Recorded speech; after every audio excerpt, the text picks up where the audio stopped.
Hello दोस्त, हम लोग का ड्यूटी 6 बजे से कर रहे थे। 6 बजे से ड्यूटी तो बंद हो गया, लेकिन इधर में कुछ प्रोटेस्ट चल रहा है मिल में, उसी का आपको वीडियो बना के भेज रहा हूँ, दिखा रहा हूँ।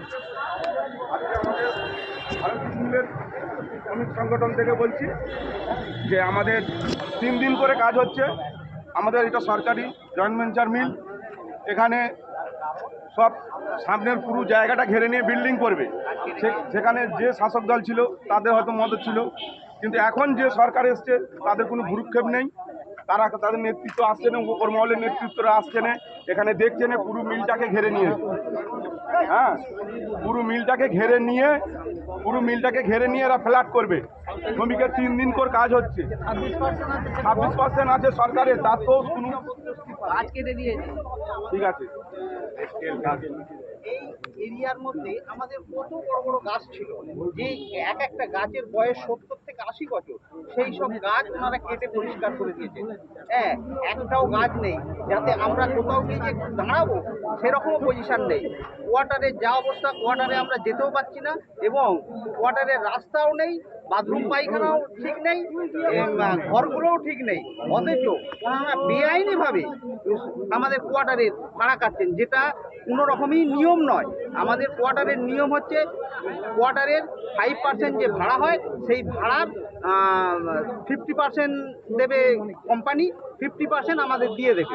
কিন্তু সেই ভাড়াটাও আমাদের তো দেয়নি, পুরো ভাড়া কেটে নিচ্ছে। এবং এই মাসে, আগের মাসে কাটেনি বলে আমাদের ওই 6,000 টাকা থেকেই প্রায় 900 টাকা ভাড়া উনি কেটে নিয়েছেন জোর জবরদস্তি।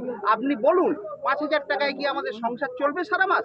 তার থেকে আমাদের যদি এই রকম, আমাদের দাবি আমাদের প্রত্যেককে 6 দিন করে কাজ দিতে হবে, এবং আমাদের ন্যায্য পাওনা গ্র্যাচুইটি, পিএফ, আমাদের প্রায় 70 থেকে 80 জন রিটায়ার হয়ে গেছে, তাদের কাউকে গ্র্যাচুইটি, পিএফ কিচ্ছু দেয়নি।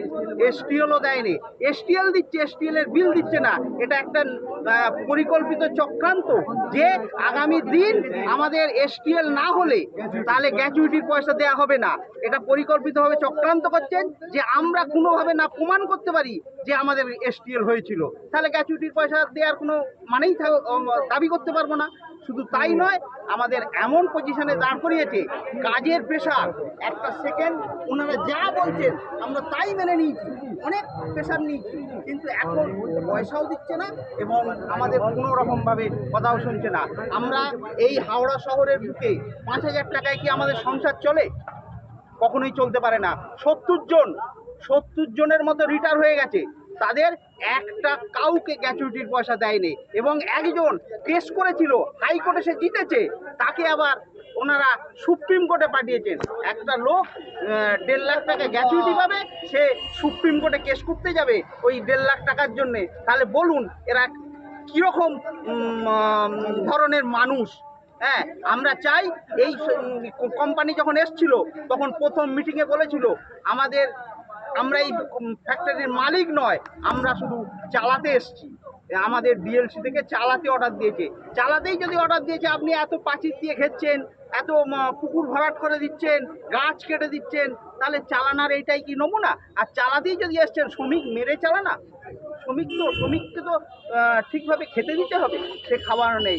তারপরে আমাদের আগে এখন কোনো ক্যান্টিন নেই যে আমরা বসে টিফিন করব, সে পজিশনও নেই। আমরা এখন খুবই অপদস্থ। আপনারা সবাই আসুন, এসে আমাদের যাতে সুরা হয় সেই ব্যবস্থা করবেন।